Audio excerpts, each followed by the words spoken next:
Live from the Washington, D.C. area, it's the Inside Scoop. All the news that our viewers want to know. Now, here's the host. Welcome to Inside Scoop. I'm your host, Morgan Jameson. This evening, we are joined by Jim Richardson, the former director of the Office of Foreign Assistance at USAID under President Trump's first administration. Jim, thank you for joining us. Well, of course. Happy to be here. So let's just get to it, shall we? What is foreign aid? What is USAID?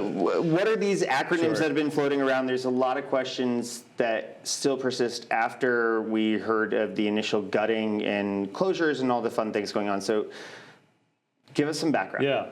So, the question around what is foreign aid actually is there's a legal definition and then there's a colloquial definitions. But the way I like to think about it is foreign aid is money that is spent by the federal government, and obviously other countries do foreign aid as well, but by the U.S. federal government that serves a positive benefit to another country in addition to serving a core national security interest of the United States, whether that's prosperity for the American people or security or our own health, that there's a dual purpose, a dual value in that program, that it's helping others while strengthening our national security here at home.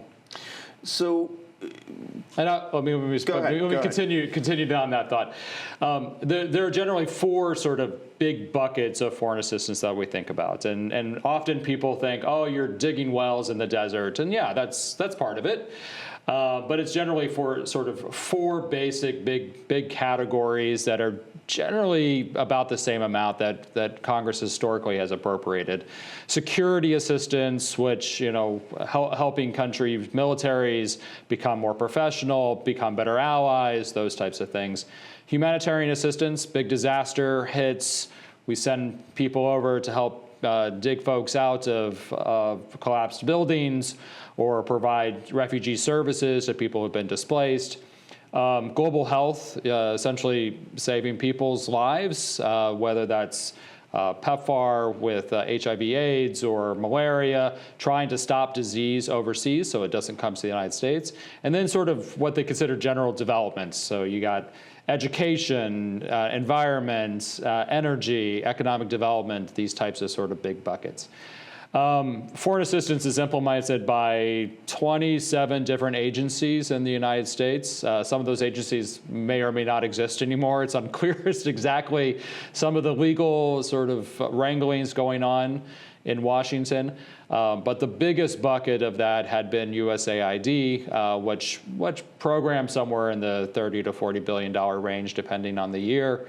The State Department does a lot of foreign assistance, but there's a lot of other foreign assistance agencies, the Millennium Challenge Corporation, the Development Finance Corporation, a lot of other USDA has a foreign assistance program, Treasury, Commerce, Department of Energy, lots of folks are doing these types of things. And so, it's a pretty broad swath of efforts. So a little bit of background on that in general, if you'll indulge us. When Congress established USAID, why did they think that these things should be completely separate versus housed within state? So there's always sort of this big debate as to how integrated your foreign assistance programs are with your diplomacy efforts. They're intricately linked, and back when USAID was first established, there was a set of guidelines. In the 90s, those were sort of updated, and up until the most recent sort of iteration, the administrator of USAID and USAID in general fell under the foreign policy guidance of the Secretary of State. But the core competence of each institution was different, right? The core aspects of what a foreign service officer at the State Department needed to do, what their skill set was or is today, is just fundamentally different than the foreign service officer of USAID.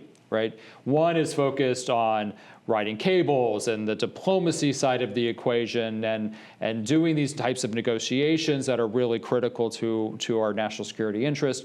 And foreign service officers do a lot of monitoring and evaluation, impact efforts, making sure that we're getting our biggest bang for the buck, making sure that we're actually improving, running programs that don't have any fraud, waste, or abuse, and are actually achieving the results that we are all expecting. And so the core aspects and sort of structures of who the core competencies of each professional skill sets are just different, and so that's why people have generally kept them separate. This Trump administration is wanting to combine that. That doesn't really bother me a whole lot. I've advocated to keep them separate for that sort of core competence way. But there's a lot of value in having a more integrated system, and it's actually very consistent with what we see around the world.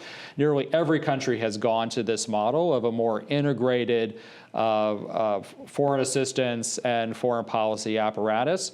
If you do it right, it could be really impactful, and I think that's really the challenge that Secretary Rubio has over the coming months as they sort of implement this thing. How do you maintain that core competency of the USAID staff without getting swallowed up by state? And how do you make sure that that sort of really interesting and sort of compelling capacity continues? You hit on this a little bit earlier when you were defining what USAID is. What are some of the more notable things that have happened over the last 50 years with the agency and how it operates? And you mentioned PEPFAR and some other things, if you don't mind getting a little bit into that. No, I mean, PEPFAR is probably my favorite example. I mean, we truly saved a generation of Africans. And what is it? PEPFAR is the President's emergency program for HIV/AIDS relief. George W. Bush created PEPFAR with Congress. Truly came in. I mean, you got to remember this was during the early 2000s. AIDS was ravaging or devastating Africa in a way that we had never seen. Africa was losing a generation of leaders, of engineers, of doctors. People just, the whole communities were disappearing. And George W. Bush had the moral fortitude and the strength to come in and say, no, we have to do something different. Saved millions of lives, have impacted that continent in unknown ways. But there was a huge benefit to the American people from that program as well, right? I don't want to diminish the humanitarian impact that PEPFAR had in saving a generation. But at the same time, that has kept the markets afloat. It's improved stability. It's improved the health of the American people as well. So there's that two-for sort of theory that I talked about at the very beginning is very much in play, even in the most generous programs like PEPFAR. So, what are the roles of entities like the Millennium Challenge Corporation, and how do those things differ from USAID? Yeah, there's a wide spectrum of development efforts, and I've been a strong advocate for creating more cohesion in our foreign assistance efforts. We have really become pretty disparate, and each one serves a unique role. They approach foreign assistance differently. Creating more harmony of effort, I think, is really important, and I really do hope that the new administration sort of double down on doing that. Millennium Challenge Corporation takes a different approach to development. It's kind of on if you think about development in sort of a spectrum and sort of high conflict areas that are pretty fragile states, that programs have to be pretty basic in order to work, up to the point where countries have the capacity to do this on themselves and don't need our assistance at all. MCC generally is on that side of the equation, sort of the higher levels of development. And what MCC really does is says, we're willing to be good partners. Let us negotiate a 5-year compact with a country, we'll come in with a lot of resources, but we are going to demand something of you. We need you to improve your governance, improve your respect for your minorities. There's a whole scorecard that MCC runs that countries can aspire to. They know what they are. They can work really hard to get there. And then our resources help leverage what the commitment they've already made in order to have a larger commitment or a larger impact on the back end. Okay, that's fascinating. I am genuinely curious. When you heard the initial news on that Monday a few months ago that USAID was effectively being closed, what was your gut reaction to that? I probably said it a few times. I was disappointed. I think that's probably the biggest takeaway, and I was really surprised. I've obviously I worked for President Trump before. I've been in the Oval Office when he's sort of tackling sort of major issues, and he's always wanted a full spectrum of capacity and levers to pull in order to achieve results. And that's what foreign assistance gives you. Foreign assistance allows you a really important soft power, if used correctly, if used impactfully, a lot of really good influence in order to help achieve good results for the American people and have a real benefit overseas. So for me, when I saw that, I was really surprised because I can't believe that the president would want to take away a really important tool in his toolbox in order to achieve results. For what? I don't really know what we were trying to accomplish, and I get the financial benefit to it. But if we didn't like the way if we didn't like the programs that were being run by the Biden administration, which I opposed a lot of the programs that were being run by the Biden administration, but my counterpoint would be, let's change the programs. Let's put in programs that actually are going to help achieve better results in your mind, that align with the principles that the president was elected. He gets to decide what the objectives are of USAID. Let's put it to work in order to achieve better outcomes. So the president decides what the objectives are. Who then, in the thousands of folks who work there, who then says, here's the country and here's the project that we want to work on to fulfill that objective? How is that process decided? And I know we're coming up on a break. Yeah, so really complicated. It starts with Congress. Congress earmarks a lot of USAID spending, and then from there we can catch up on the backside. Fair enough. Well, Jim, this is fascinating information. Thank you so much for joining us here on Fairfax Public Access and giving us your firsthand knowledge and information. Don't go anywhere, folks. We've got Jim Richardson, the former director of the Office of Foreign Assistance, USAID. Stick around.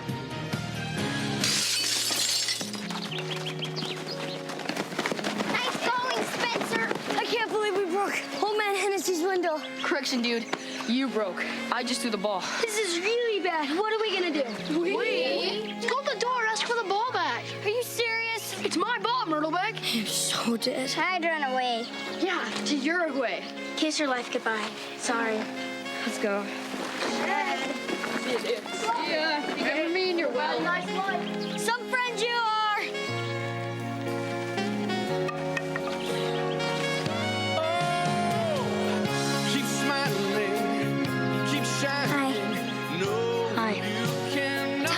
An accident, and we can fix the window. Come on, I'll come with you. Loyalty. Pass it on. You go first. A message from the Foundation for a Better Life. One day these rats were playing in the woods. Well, it's some matches and that's no good. Listen to smoke before you give it a try. Only you. Don't play with matches. Don't play with fire. Nothing very funny about nothing very nice on a homeless mind.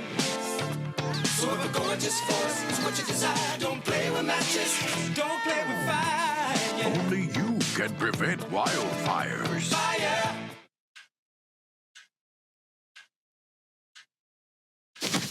Awkward.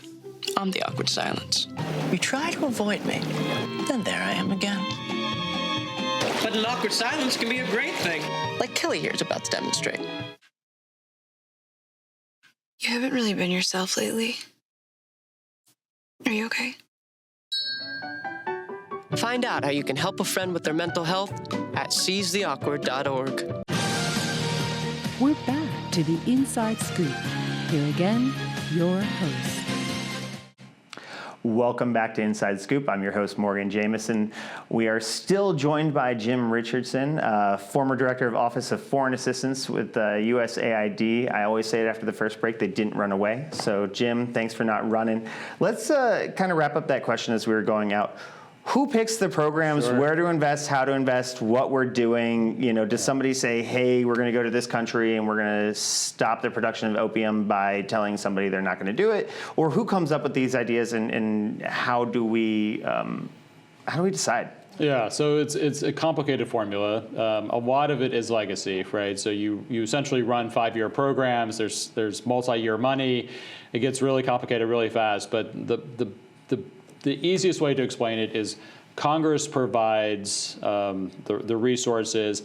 They also provide a lot of directions, and it's actually just sort of a matrix that you have to overlay. Congress will say you need to spend $100 in education, and you need to spend it. You need to spend money in these 17 countries, and it's important for both state and USAID to look at that and say, do any of those countries need education, right? So is there a demand? Is there a need out there in those countries that we should actually do education? And if there is, will we have any bang for the buck? Will our resources provide some type of impact? And then from there, we'll make our case both to Congress, to the White House. Every program gets signed off, that's implemented by USAID. It gets signed off by the State Department, by the White House, and by Congress. And then it goes out. It's often a competitive process to decide, who's going to implement the program. Are we going to have an NGO implement it? Are we going to have a contractor implement it? What are the guidelines we're going to use? What are the evaluation criteria? How do we make sure that we're not hiring bad people to work on these programs? There's a lot that goes into it. But in the background, there's always sort of that foreign policy impact as well. What does us running a program there, does that positively benefit our foreign policy objectives in those countries? These should all align, right? So we have a foreign policy strategy in every single country. There's a corresponding foreign assistance strategy in every single country. And all of those things should line up with the resources as well. It often doesn't. When I first came to USAID, we really had a hard time matching need with policy. And it was a legacy of the way that funding historically has been allocated, and it's just sort of atrophies in terms of how these things get implemented.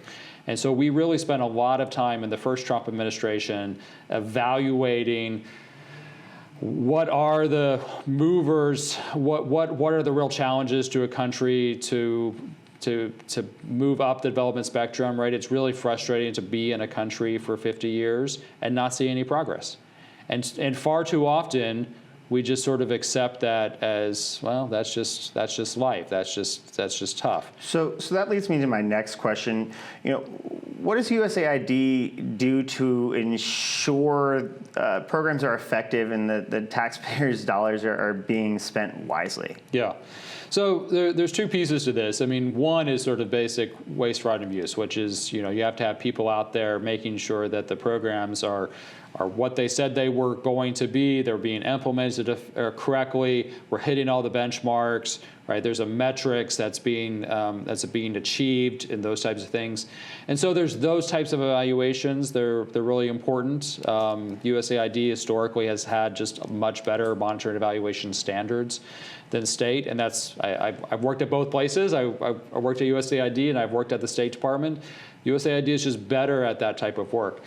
But But beyond that, you really want foreign assistance programs to not just not be bad, right? You want them to be good. You want them to actually have a real impact in a way that is demonstrable to the country you're operating in, is demonstrable to Congress, to the American people, right? You want to know that you're having a real impact and that you're actually helping a country progress in a way that makes them more prosperous and secure, that they could buy our goods, they're not going to go to war with their neighbors, they're respecting the rights of minorities, things that the American people sort of value. And that's really important, that we really show that impact.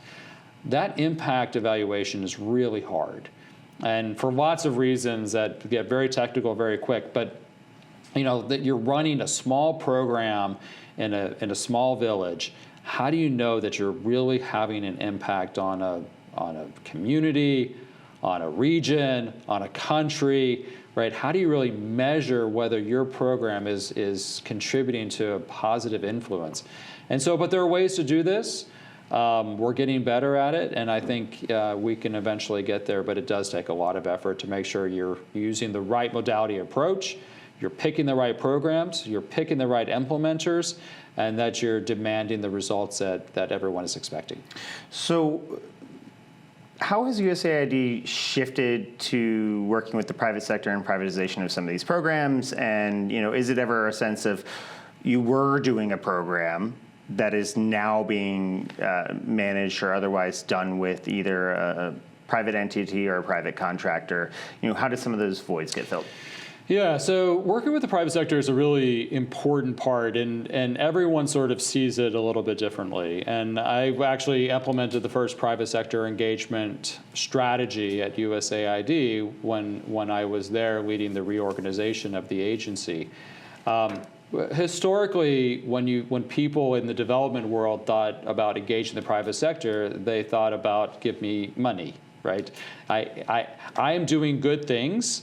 I need you to pay me more money to do those good things.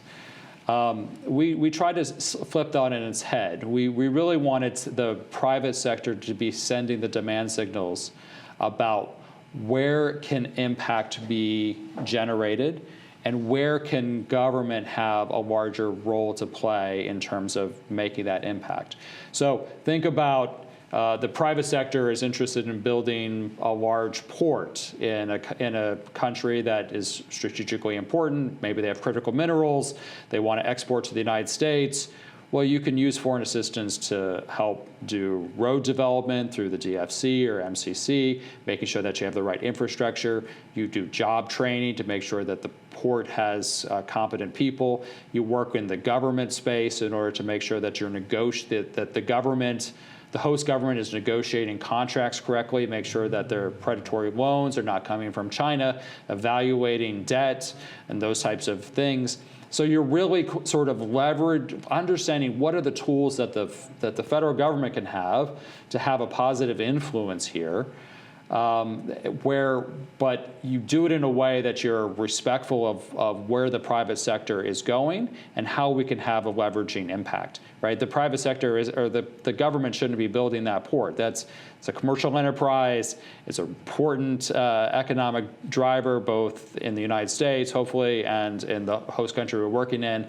But it's really looking at the tools that the U.S. government has to be additive and impactful to help that private sector succeed. Because ultimately, at the end of the day, if we think about development, we want countries to go from Haiti to South Korea. It's not going to be the government that does it. I mean, let's just be really clear. It's not going to be running programs in the middle of nowhere. It's really going to be the private sector that is going to make those impacts. And so the question really is, what are the programs that the U.S. government can run to help countries succeed on the world stage and in economic growth and development? And those are the places where we think we can have an impact. You mentioned some of these legacy programs. What would you consider many of the programs, or what percentage rather, are through the strategic lens of soft diplomacy? right? Through our efforts to make sure that we are doing what is needed for those strategic reasons in our investment? It's a really good question. It is very hard to ascertain what sort of percentage of programs are what I would consider we're using our programs to achieve larger strategic objectives. There are some people who believe foreign assistance is a form of government charity, that we're just really nice people, and we use tax dollars to help people who are less fortunate than us. And it doesn't matter what it is, we're helping people, and that's good. And there's an element there, right? Is that duality there, the twofer that I talked about at the very beginning. Yeah, we do want to make sure that we're having an impact on people's lives, but is there a public diplomacy reason for that? Are we improving American economic capacity? Are we strengthening our security? Are we helping their stability? Those are all the sort of pieces that I think are really important. But every administration struggles with making sure that every program is truly having an impact. And it's not just the program, right? It's, we do a lot of work for in a lot of different spaces, but it's really how are we going to that government? What are we wanting from that government? And how are we using that soft power in order to achieve a larger strategic objective? How often would you imagine situations where it's an ultimatum, where we're going to stop doing something or we won't start doing something unless we're getting exactly what we want? How much of that goes into negotiating of our programs? I think it doesn't happen nearly as much as it should.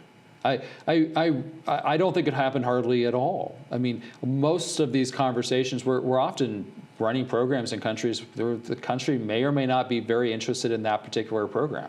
Again, it goes back to you have $100 for education in 17 countries that we have to program in, and you just have to sort of, is there a need, is there not a need? That country may not want education dollars. They may not want an education program for whatever reason. They may want something different, or from a strategic national security reason, we may want something different, but we're hamstrung by earmarks or those types of things.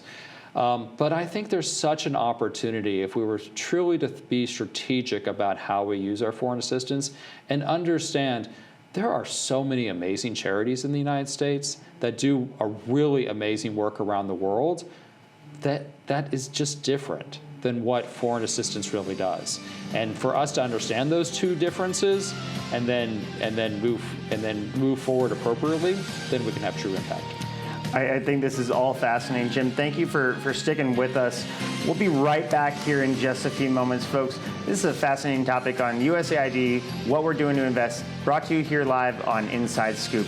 Stick around. So I just moved in with this family, and it's embarrassing. The little one, he likes to go outside and crawl around in the giant litter box. I don't know what he's doing. I mean, I was born and I knew how to use the litter box. Look at that! That's disgusting! Oh, poop already! You're making me nervous. Oh, okay, I can't look at this anymore. I really hope he grows out of this, for his sake. So how was work? It was 1,300 hours. My math class from 302 was in the trenches. Davy Roth had it the worst. Fractions were coming at him left and right.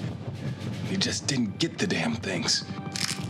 2 days ago, I tried to teach him what 1/4 of 1/2 was using different sizes of blocks. Yesterday, I tried again by dividing a pizza. Both missions failed. Oh, no. But today, I was ready. I created a combat math game where the only way to beat the enemy is to out-fraction them. Davy conquered every last denominator. My game was so successful, the principal is deploying it to math squadrons all over the school. Anywho, how was your day? Oh, today my boss treated the office to salad wraps. Salad wraps. I know. 150 over 90. 180 over 111. 160 over 110. I had a stroke. This is what high blood pressure looks like. You might not feel its symptoms, but the results from a stroke are far from invisible or silent. If you've come off your treatment plan, get back on it, or talk with your doctor to create an exercise, diet, and medication plan that works for you. Go to loweryourhbp.org. If I would have followed a treatment plan, I would not be in this situation. We're back to the Inside Scoop. Here again, your host. Welcome back to Inside the Scoop. I'm your host, Morgan Jameson. We're joined by Jim Richardson. Jim, let's ask a little bit about the nuts and bolts of some things before we get into some of these other things. Approximately what % of the federal budget is USAID? Oh yeah, so I mean it's less than 1% of U.S. federal budget spending is on foreign assistance writ large. As I said, USAID was the largest implementer of foreign assistance, but not the only. I mean, so they're in the $30–40 billion range. Foreign assistance generally is around $60 billion is the sort of accepted number. So far less than 1%. And of that, what percentage of our aid is from U.S. sources, globally, right? Like what of the aid that we're doing is from U.S. sources, and who in the U.S. benefits from some of these things? We've heard some of these stories of some of these farmers who are no longer selling their surplus to the federal government and to these programs. So on the world stage, I mean, it really depends on the certain sector. I mean, the United States is by far the largest provider of security assistance and humanitarian assistance and global health. I think overall the U.S. Was providing 35 to 40%, I think that's the right number, of overall of foreign assistance writ large was coming from the United States. Personally, I'm a believer of foreign assistance. I want them to be successful, but we were spending too much, and the percentage of coming from the United States was too high. So many other countries really needed to step up and do more. We go back to PEPFAR and the HIV/AIDS. The United States was by far the largest contributor. I think it was close to 50% of all HIV/AIDS spending was coming from the United States, to the point where other countries just didn't have to worry about it because the United States was just going to pick up the tab. So they could focus on other priorities that were more useful to them, right? They did a lot of, if you think about the way that a lot of other countries do their foreign assistance, whether this is France, Germany, Japan, Sweden, they're really thinking about foreign assistance in a very different way, thinking about how they can sell more French goods in a particular country. They don't necessarily have a holistic approach because of just scale. But us, taking the lion's share of humanitarian and global health spending allowed them to be niche players. And I do think that they really needed to step up and sort of do more. And when we are making these investments, is there any direct benefits to individuals or corporations in the U.S. as we're doing this beyond the global policy scale? Yeah, no, absolutely. I mean, there's sort of a, I don't want to say philosophical benefit, but there's a true national security benefit. I think every program should have a secondary beneficiary in the United States. And that's not necessarily a paycheck going to a person in Iowa. But it really is America going to be safer? Is it going to be more prosperous? Is it going to be healthier because of this? Are we doing early warning systems of diseases to make sure they don't come to our shores, right? It's an early warning system for Mozambique, but it's also really an early warning system for the United States as well. So these types of things are really important. But then, there's absolutely a lot of lost opportunities with trade. Certainly, farmers have been impacted by a loss of contributions to the World Food Program and whatnot. So there's definitely a secondary or a primary influence and negative influence to Americans by doing this. But I do think if we think about who the losers in the United States walking away from the global stage, that we are pulling back and saying, not our circus, not our problem. The real losers, obviously, we have to acknowledge that there are going to be people who are going to be impacted in the countries we work, but the American people are really going to be the losers there. And, with the absence of aid, it's definitely created a vacuum, right, of these things were happening and now they're not. Who do you foresee filling that vacuum, if anybody at all? And, what are the risks that some of our international competitors, such as China and Russia and others, are able to gain a foothold in these arenas, right? With this vacuum, what is now possible? So I would rephrase the question a little bit. I mean, I don't anticipate, I do think that the winners really are Russia and China on the world stage. I firmly believe that. But it's not as if Russia and China are going to be flooding in with foreign assistance program that takes over the space that we've lost in terms of education or in terms of democracy building, right? They're not going to be investing in good governance programs. That's the exact opposite of what they want. They don't want transparency. They don't want governments to be held accountable for bribery standards, right? They're going to benefit because we have left the world stage. We are no longer competing. We're no longer engaged in pushing and having that tool to work in that country and to have an impact. And I don't think we used it effectively enough. I don't think we used our soft power to truly make progress. So in a lot of places, we were just competing with China. We weren't really there to play to win, and I think we should be. And I think President Trump, if thinking about it and given the right information, would want to compete and win in these types of arenas. But with us just walking back, it's just left the entire world open to greater engagement by China, and I think that's going to really negatively impact global stability, the security of the American people, the prosperity of the American people. Is there ever direct competition in the same country where major world powers are all doing their aid efforts, and we have to come out on top by doing the most, sharing the most? Is it ever we won't let you do aid here because we're already partnered with these other countries, or is it we'll let everyone do aid here because we'll take all the assistance we can get? Yeah. No country is willing to turn down sort of help.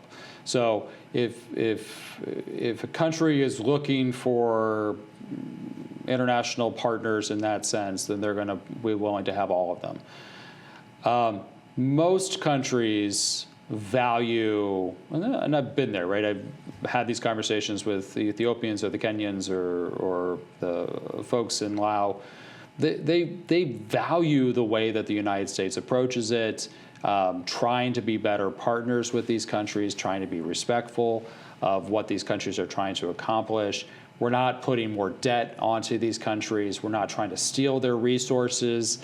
It's just a very different model than what China brings to it. China will import all of its own people, build a road.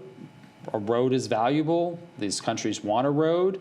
They would much rather have their own people build the road, but that's not the way China operates, and so they just sort of accept it.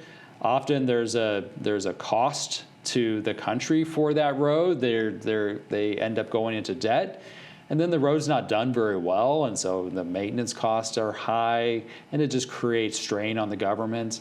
But at the end of the day, these countries sort of know the game. They're like, yeah, no, China's going to bring its own people. They're not going to be great. They're probably going to try to steal our ports or our mineral rights. But at the end of the day, we really need this investment. And if the United States isn't willing to step up and do that, then we'll go ahead and take it from China. And, in this post-USAID world, what should the U.S.'s role be in providing humanitarian support? I think this is one of the big positive stories coming out of the past 3 or 4 months of the Trump administration is humanitarian assistance, and not the overall amount. What's being recommended is probably too low, But the overall sort of strategy in combining our humanitarian assistance efforts is really, really important, and something I've long advocated for. We'll just step back for a minute. When we think about humanitarian assistance, you say, oh, that person had an earthquake or fire or war, and they have been forced to leave their homes, and they've got nothing, and we need some temporary assistance to help them get through this type of space.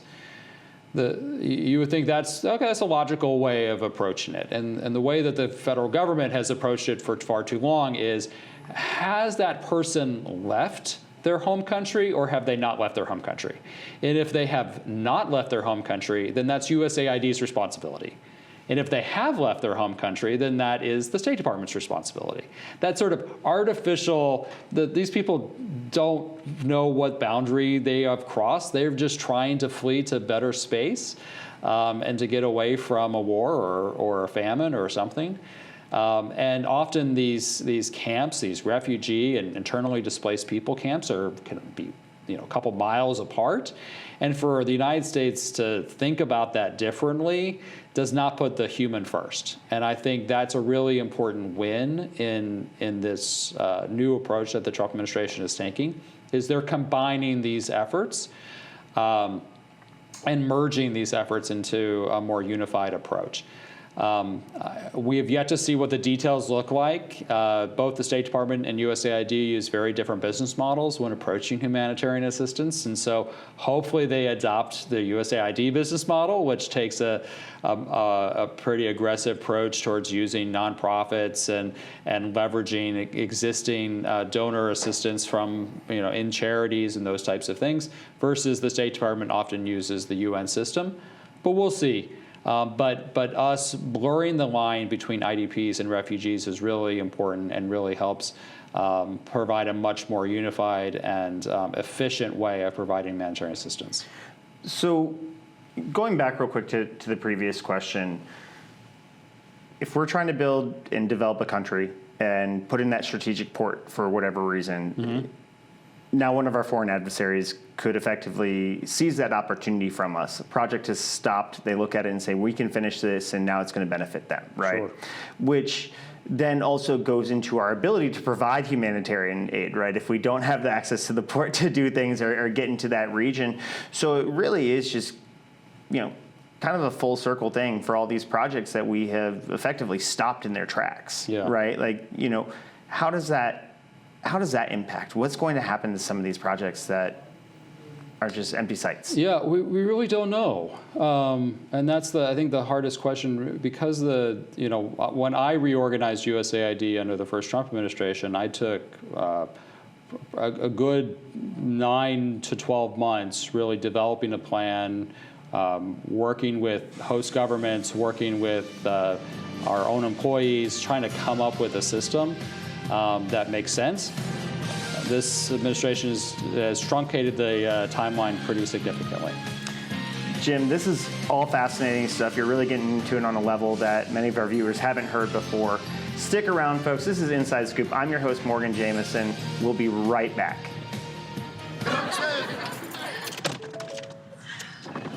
Hi.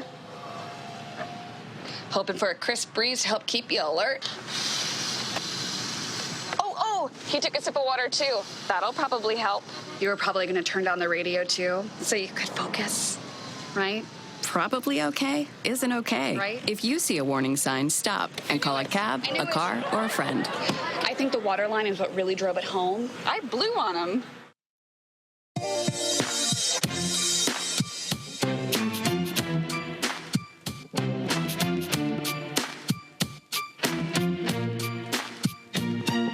What's wrong with the world, mama? People living like they ain't got no mama. I think the whole world's addicted to the drama, only attracted to things that'll bring the trauma. Yeah, madness is what you demonstrate, and that's exactly how anger works and operates. Man, you gotta have love just to set it straight. Take control of your mind and meditate. Let your soul gravitate to the love, y'all. People killing, people dying, children hurt and you hear them crying. Practice what you preach, but you turn the other Ma'am, cheek. you forgot your purse. Oh, you don't know how worried I was. Thanks. Thank you very much. Honesty, pass it on. Nice move, kid. A message from the Foundation for a Better Life. When I was your age, I was just like you, fascinated by stars.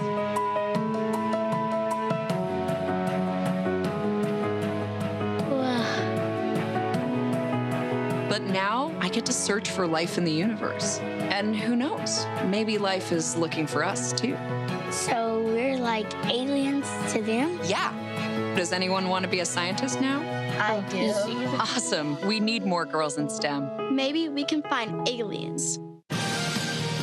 We're back to the Inside Scoop. Here again, your host. Welcome back to Inside Scoop. I'm your host, Morgan Jameson. We are joined by Jim Richardson, former director of the Office of Foreign Assistance for USAID under President Trump's first administration. Jim, thank you for sticking around. There's been a lot of skepticism, around globalization and other things. What role did USAID play as far as combating some of the other foreign investments? You mentioned previously that when a country wanted help and with development, that they would take it from everybody. What was our opportunity, other than they preferred doing business with us, to kind of get what we wanted first over somebody else? How does that kind of negotiation work and say, here, we want to do this, but we don't want to do that? Yeah. Again, I don't think it happened nearly as much as it should, and I think this is really sort of the lost opportunity of foreign assistance. Again, thinking about foreign aid as a soft power tool, as a national security tool, we should make sure that the American people are, I don't want to say getting something from it. It sounds transactional, and I don't mean it that way. But you can imagine us, I'll use Ethiopia as an example. They should liberalize their telecommunications rules, right? They should not have a state-owned enterprise that does telecommunications. It's bad for them. It's bad for their people. It's bad for the flow of information. And it's bad for the United States because we can't invest into a major country's telecommunication industry.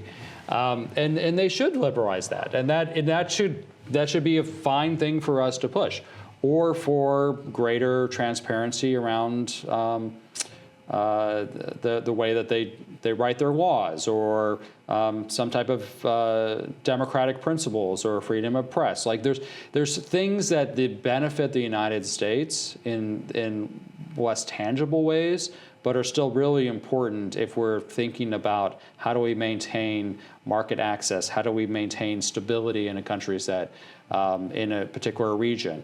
More prosperous countries, more transparent democratic countries are better trading partners of the United States. We have better ways, we have better opportunities for exports. They're more better strategic allies of the United States. They're natural allies of us vis-a-vis China. China excels at working with authoritarian regimes. So if we want to win on the global stage, we need to have more democracies, more liberal-style democracies, Western-style democracies around the world. That's good for us. And so if we want to take our resources and negotiate to be able to have countries progress in that way, it's good for us, but it's really good for them. It's really good for their people to have those types of freedom, those economic opportunities, to not be stifled in poverty, and that's a real win-win. I want to switch briefly back to the domestic side of things, and I will start with, there has been a huge outlet of very qualified, technically skilled people whose careers were working in this field. With this divestment from what we've been doing, where can some of these people look? Are there opportunities for them abroad? Are there opportunities domestically with, entities and nonprofits, NGOs that do some of this work? where are these very talented, highly skilled people potentially going to go? With you're not talking about resources or otherwise, but where does that knowledge go? Yeah, I mean, some of them will leave the industry. It's for sure. I've hired one already in my business operations. And so, but others have already been approached by foreign governments. I was talking to someone a couple days ago, and she was approached by China Aid to go work for them.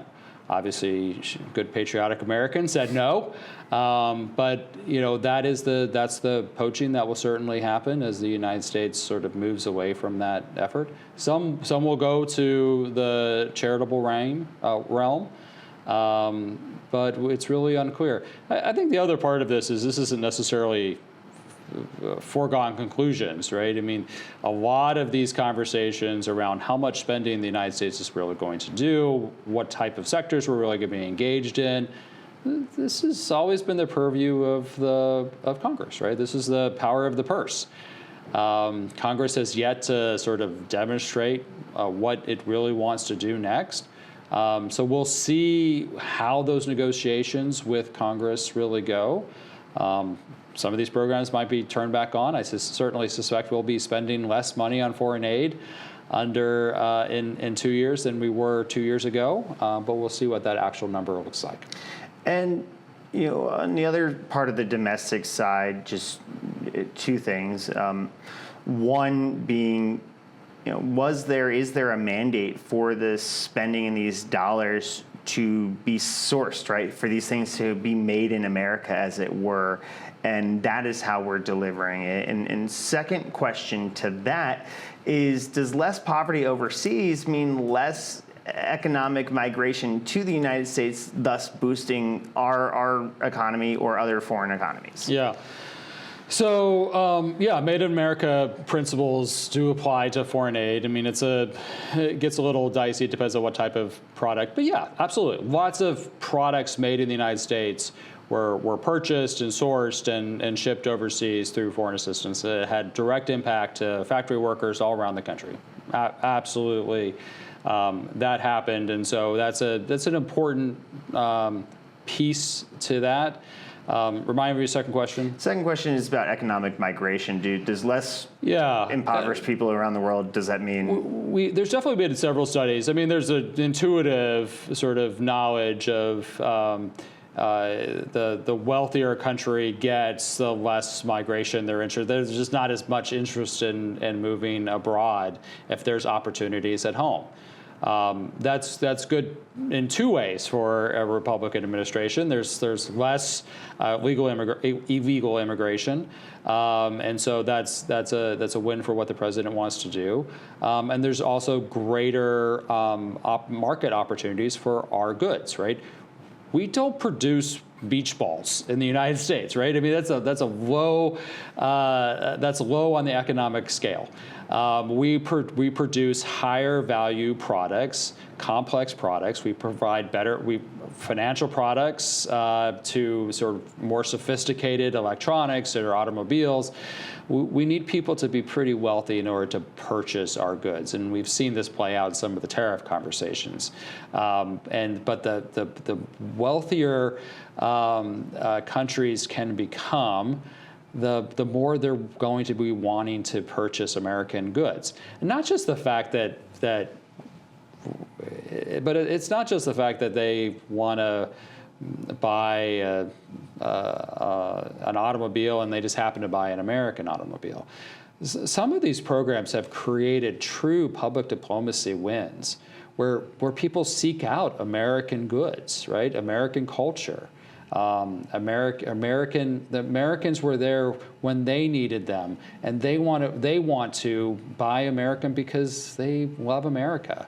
That intangible is really powerful. It's powerful for our suppliers, our exporters, our economy. It's really important for our national security, and that has. We'll see what that looks like, but I really do fear that our withdrawal from the world stage will really diminish the American brand around the world, which will lower our export markets and really hamper our national security. How long do you think it will take for us, we flip a switch, we say we're getting back into this. How long do you think it would take for us to reestablish our position from where we previously were, prevention versus maintenance and otherwise? How do we get back in there and say, hey, we're back? Because it's not going to be overnight. It's not overnight, and it depends on the program. And then that question gets asked a lot. People are like, what's the lead back? How do we get back into where we've been? I think the damage is potentially more complicated than that type of timeline. America could be seen as unreliable. That has huge impacts to our economy and to our national security. If we are not a reliable partner for countries around the world, countries are going to go elsewhere, and that's really bad. People will say, well, is America really going to be with us when disaster strikes or when we really need them to be there?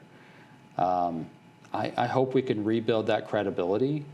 It's broader than foreign assistance. It's really about global engagement writ large. But that's what I really fear will take a much longer time to rebuild.